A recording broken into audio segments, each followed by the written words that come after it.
எப்படி 5 விரல்களும் ஒரே மாதிரி இருக்கிறதுலயோ அதே மாதிரி ஒவ்வொருத்தருடைய கருத்துக்களும் ஒரே மாதிரி இருக்காது. ஒவ்வொருத்தருடைய ஒப்பீனியனும் மாறுபடும்.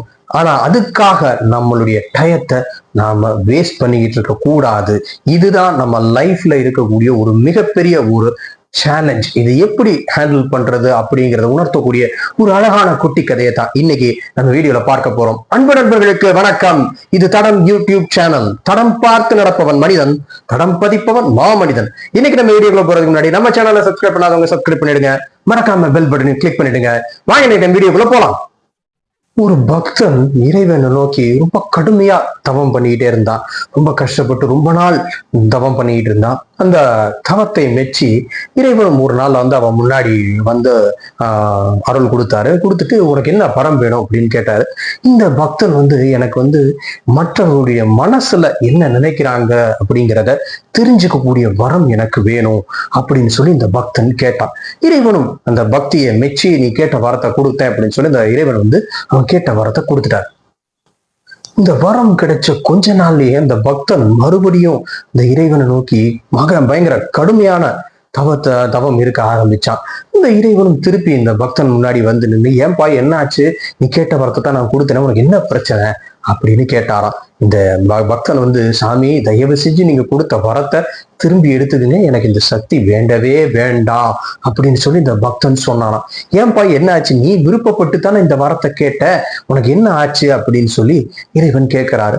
இந்த பக்தனும் சொல்றான், இல்ல சாமி, மத்தவங்க என்ன நினைக்கிறாங்கன்னு நான் தெரிஞ்சுக்கணும்னு நினைச்சேன்.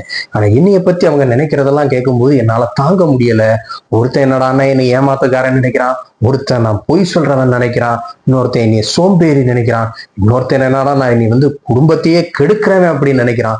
இப்படி ஒவ்வொருத்தரும் என்னைய பத்தி ஒவ்வொரு மாதிரி நினைக்கிறாங்க. இதெல்லாம் எனக்கு தெரியும் போது என்னால தாங்க முடியல சாமி, அதனால தயவு செஞ்சு இந்த வரத்தை திருப்பி எடுத்துக்குங்க அப்படின்னு சொல்லி மீண்டும் இறைவன் கிட்ட மன்றாடுறான் இந்த பக்தன்.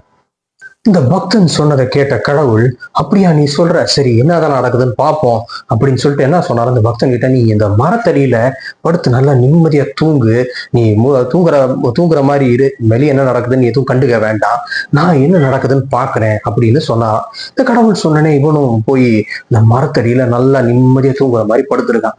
முதல்ல ஒரு குடிகாரன் அந்த மரத்தடி இவன் தூங்குறத பார்த்துட்டு, பாவம் எவனோ பெரிய குடிகாரம் போல இருக்கு, நல்லா குடிச்சிட்டு மட்டை ஆயிட்டு இருக்கிறான், இங்க அந்த மரத்தடியில படுத்து தூங்கிட்டு இருக்கான் அப்படின்ட்டு அவனை கடந்து போயிட்டானான். அவன் போனதுக்கு அப்புறம் கொஞ்ச நேரம் கழிச்சு ஒரு திருடன் மாறுறான்.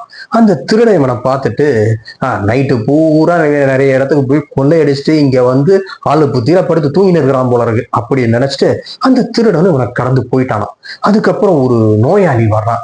அந்த நோயாளி பார்த்துட்டு இவனை பார்த்துட்டு, பாவம் அவனுக்கு என்ன உடம்பு வலியோ நம்ம என்ன பிரச்சனையோ தெரியல, வியாதியோ தெரியல, இப்படி அசந்து போய் தூங்கிட்டு இருக்கான் அப்படின்னு சொல்லிட்டு அவனும் கடந்து போறான். இதுக்கப்புறம் ஒரு துறவி ஒருத்தர் வர்றாரு. அவர் பார்த்துட்டு, இந்த மரத்தடியிலே இப்படி எங்க இருக்கோங்கிறத மறந்து தூங்குறான்னா எல்லாத்தையும் திறந்த ஒரு மிகப்பெரிய ஒரு ஞானியா இருப்பான், இந்த மரத்தடியில கூட அதனாலதான் இவனால நிம்மதியா தூங்க முடியுது, அவன் மிகப்பெரிய ஞானி போல இருக்குவாரு அப்படின்னு சொல்லிட்டு அவரும் கடந்து போறாரு. இப்போ அந்த இறைவன் அந்த பக்தனை எழுப்பி, உனக்கு என்ன நடந்தது புரிஞ்சுதா அப்படின்னு கேட்டாராம்.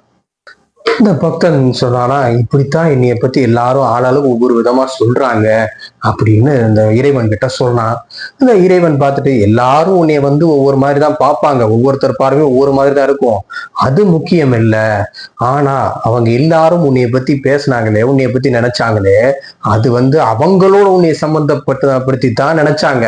ஒரு குடிகாரன் உன்னைய பார்க்க, நீ தூங்குறத பார்க்கும் போது இங்க குடிச்சிட்டு வந்துதான் தூங்குற அப்படின்னு அவனுக்கு தெரியுது. ஒரு திருடன் நீ படுத்து தூங்குறத பார்க்கும்போது எங்கேயோ திருடிட்டு தூங்குறேன்னு தான் அவனுக்கு தோணுது.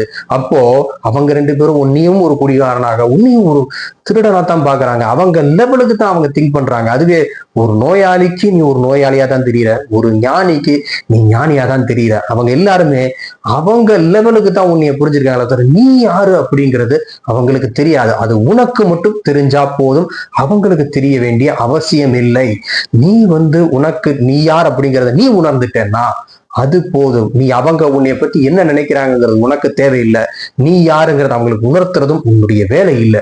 நீ உன்னுடைய கடமையை மட்டும் செய். உனக்கு தெரிஞ்ச பாதையில மட்டும் நீ போய்கிட்டே இருந்தனா உன்னுடைய பாதை நிச்சயமாக ஒரு வெற்றி பாதையாக இருக்கும். அந்த வெற்றி நீ யாருங்கிறத இந்த உலகத்துக்கும் இந்த மாதிரி மனிதர்களுக்கும் இனம் காட்டும். அதுக்கு மட்டும் நீ உழைச்சிக்கிட்டே இரு, அது போதும். யார் உன்னை பத்தி என்ன நினைக்கிறாங்கிறது உனக்கு தெரிஞ்சாலும் சரி தெரியலைனாலும் சரி நீ அதை பத்தி கவலைப்பட வேண்டிய அவசியம் இல்லை அப்படின்னு சொன்னாரு அந்த இறைவன்.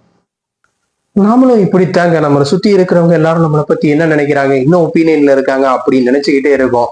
அவங்க யாருக்கும் அதாவது நம்மளோட ஒப்பீனியன் யாருக்கும் தேவையில்லை, யாரோட ஒப்பீனியனும் நமக்கும் தேவையில்லை. நாம யாருங்கிறது நமக்கு தெரிஞ்சா போதும், நாம அதுல தெளிவாக இருந்தா போதும், நாம நம்மளுடைய வேலையை செஞ்சுக்கிட்டே இருக்கலாம்.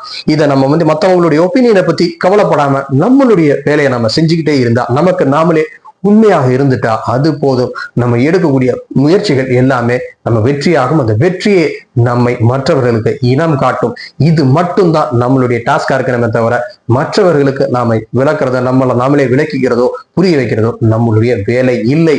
இதை உணர்ந்துட்டா கண்டிப்பா நமக்கு லைஃப்ல எல்லாமே சக்சஸ்ஃபுல்லா இருக்கும் அப்படிங்கறது உணர்த்தக்கூடியதுதான் இந்த கதை. இந்த பதிவு உங்க எல்லாத்துக்கும் பிடிச்சிருக்கும்னு நினைக்கிறேன். இந்த வீடியோ பற்றி உங்களுடைய கருத்துக்களை கமெண்ட் பண்ணுங்க. இந்த பதிவு உங்களுக்கு பிடிச்சிருந்தா லைக் பண்ணுங்க, ஷேர் பண்ணுங்க, மறக்காம நம்ம சேனலை சப்ஸ்கிரைப் பண்ணிடுங்க. மீண்டும் இது போன்ற சுவையான ஒரு பதிவுல உங்களை சந்திக்கிறேன். அதுவரை உங்களிடமிருந்து விடைபெறுகிறேன். நன்றி, வணக்கம். தடம் பதிப்போம்.